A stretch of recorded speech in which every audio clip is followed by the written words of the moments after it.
আজকের রেসিপি হলো খুবই সহজভাবে সরল সোজা রেসিপি, সবজির রেসিপি। লাল শাকের ডাঁটা আর চাল কুমড়া দিয়ে এই রেসিপিটা আপনাদের সাথে শেয়ার করব।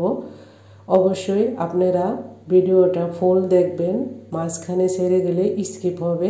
মাশাআল্লাহ অনেকই মজার ও সুস্বাদু এই রেসিপি, দেখতে যেরকমই হোক খুবই সুস্বাদু ও মজাদার এই রেসিপি যেমনই হোক না কেন মাশাআল্লাহ সবজির রেসিপি খুবই মজার।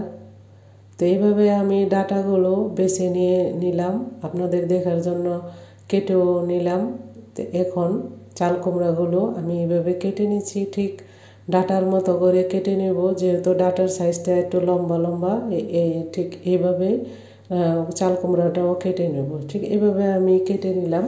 কেটে নেওয়ার পর এখন দিয়ে দিচ্ছি কড়াইতে একটু তেলের মধ্যে দিয়ে দিলাম একটা পেঁয়াজটা হালকা একটু নেড়ে চেড়ে দিয়ে দিচ্ছি অল্প একটু পানি, দিয়ে দিচ্ছি হলুদের গুঁড়া, ধনিয়ার গুঁড়া, কয়েকটা কাঁচামরিচ দিয়ে 2 মিনিট কষিয়ে নেব। এদিকে সবজিগুলো পরিষ্কার করা হয়েছে, তা এর মধ্যে দিয়ে দিলাম কড়াইতে সবজিগুলো দিয়ে এভাবেই নেড়ে চেড়ে নেব। ঠিক মশলাগুলো মিশিয়ে দিয়ে ভালোভাবে কষিয়ে নেব। অবশ্যই ফুল ভিডিও দেখবেন, ফুল ভিডিও না দেখলে আপনাদের রেসিপি স্কিপ হয়ে যাব। তো এখন ঢেকে দিলাম, ঢেকে দেওয়ার পর আবারও উঠিয়ে নিলাম, নিয়ে এভাবে আমি 2 বার কষিয়ে নেব উল্টে পাল্টিয়ে। দিয়ে দিচ্ছি অল্প একটু পানি দিয়ে আবার একটু ঢেকে দেব। ঢেকে দেওয়ার পর এভাবেই ঠিক এরকম ঝোলটা হয়েছে। এখন আমি এই সবজি উঠিয়ে নেব।